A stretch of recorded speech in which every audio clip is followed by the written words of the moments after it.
శ్రీ మహాగణాధిపతయే నమ. శ్రీ మహాసరస్వత్యై నమ. శ్రీ గురుభ్యో నమ. 2026వ సంవత్సరము జనవరి మాసంలో 16వ తారీఖు నుండి 31వ తారీఖు మధ్యన ఉన్నటువంటి గ్రహస్థితి మూలకంగా కర్కాటక రాశి జాతకులకు గోచర ఫలితాలు ఎలా ఉన్నాయో తెలుసుకుందాం. ఈ పక్షంలో గ్రహస్థితి రవి, కుజుడు, బుధుడు, శుక్రుడు మకర రాశిలో సంచరిస్తున్నారు. గురువు మిథున రాశిలో సంచారం, శని మీనరాశిలో సంచారం, రాహువు కుంభంలో, కేతువు సింహరాశిలో సంచరిస్తున్నారు. అయితే ఈ గ్రహస్థితి మూలకంగా ఫలితాలు ఎలా ఉన్నాయి అనే విషయాన్ని మనం చూసినట్టయితే కర్కాటక రాశి వారికి సప్తమ స్థానంలో 4 గ్రహాలు సంచరిస్తున్నాయి. సూర్యుడు, కుజుడు, బుధుడు, శుక్రుడు. గోచార రీత్యా సూర్యుడు, కుజుడు, శుక్రుడు సప్తమ స్థానంలో సంచరించడం ప్రతికూలం. బుధుడు సామాన్యమైనటువంటి ఫలితాలను ఇస్తాడు. ఇక రాహువు అష్టమ స్థానంలో ఉన్నాడు, శని భాగ్యస్థానంలో ఉన్నాడు, గురువు ద్వాదశ స్థానంలో ఉన్నారు. దాదాపు అన్ని గ్రహాలు కూడాను ప్రతికూలమైనటువంటి స్థానాల లోపలనే ఉన్నాయి. కనుక కర్కాటక రాశి వారు ఈ పక్షం లోపల కొంత జాగ్రత్తతో నిర్ణయాలు తీసుకోవాలి. అయితే మిథున రాశిలో గురువు సంచరించడము కొంతలో కొంత మనకు మంచి ఫలితాలను, అంటే ద్వాదశ స్థానంలో గురువు సంచరించడం మూలకంగా శుభమూలకంగా మనను ఖర్చు పెట్టిస్తాడు. అంటే మంచి పనులు జరిగే అవకాశాలు ఉన్నాయి గురువు మూలకంగా. అదొక్కటే మనను సంతోషంగా ఉంచేటువంటి సంచారము. ఇకపోతే దాదాపు ఈ గురువు మూలకంగా మంచి పనులు మీరు చేస్తున్నప్పటికీ ఉద్యోగంలో ఉన్నటువంటి వారికి బాధ్యతలు పెరుగుతాయి. అనవసరమైనటువంటి పనులు మనకు అప్పజెప్పడము జరుగుతుంది వర్క్ ప్లేస్లో. కాబట్టి హైఅప్స్తో కానివ్వండి, తోటి వారితో కానివ్వండి, క్లయింట్స్తో కానివ్వండి, మీరు జాగ్రత్తగా ఉండాలి. అనవసరమైనటువంటి మాటలు మాట్లాడకుండా ఉండడం ఈ పక్షంలో చాలా మంచిది. ఇక ఈ 4 గ్రహాలు సప్తమ స్థానంలో ఉండడం మూలకంగా వ్యాపారస్తులకు, భాగస్వామంలో మీరు వ్యాపారం చేస్తున్నట్టయితే పార్ట్నర్స్తో మీరు కొంత జాగ్రత్తగా ఉండండి. అన్ని విషయాలను కూడాను వాళ్లతో చర్చించి మీరు నిర్ణయాలు తీసుకున్నట్టయితే లాభదాయకంగానే ఉంటుంది. ఇకపోతే కుటుంబంలో సౌఖ్యత ఉంటుంది. కుటుంబంలో అందరితో కూడాను సఖ్యతతో ఉంటారు. అయితే భార్య, పిల్లలు, కుటుంబ పెద్దలతో మీరు అనవసరమైనటువంటి చర్చలకు తావివ్వకుండా ఉండడం చాలా మంచిది. శుక్రుడు కూడాను సప్తమ స్థానంలో ఉన్నాడు 17వ తారీఖు నుండి.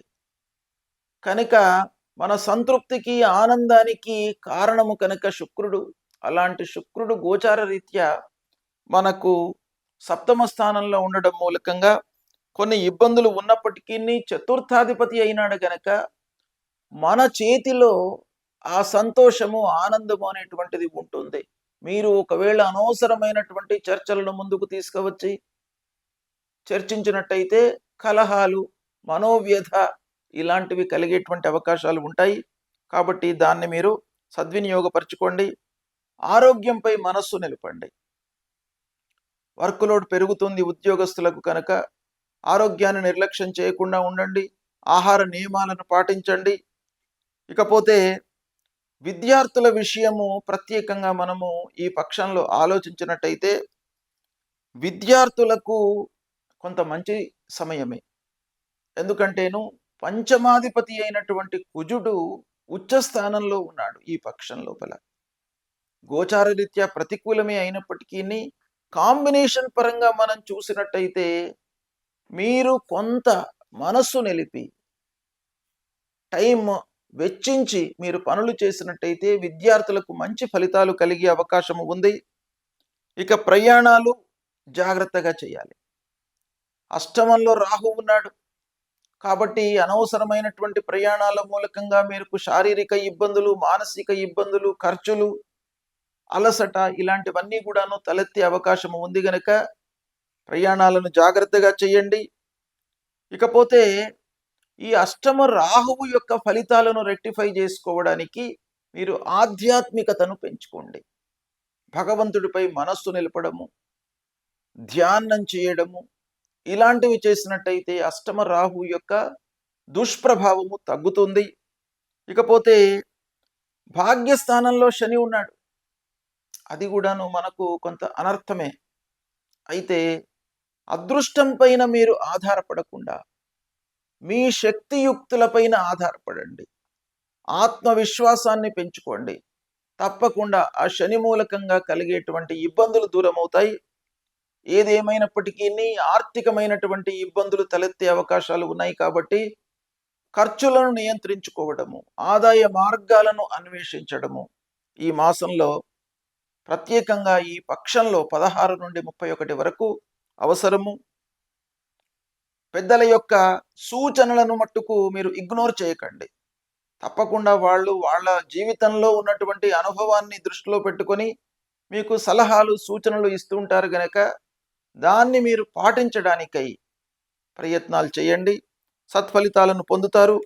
వ్యాపారం మట్టుకు బాగానే కొనసాగుతుంది. సామాజికంగా మీకు గుర్తింపు లభిస్తుంది. అయితే ఈ పక్షంలో కర్కాటక రాశి వారికి ముఖ్యంగా అష్టమ రాహువు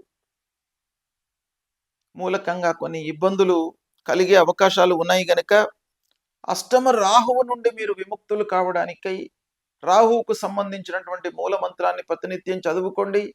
దుర్గామాతను సేవించండి. మీకు సత్ఫలితాలు కలుగుతాయి. శుభం.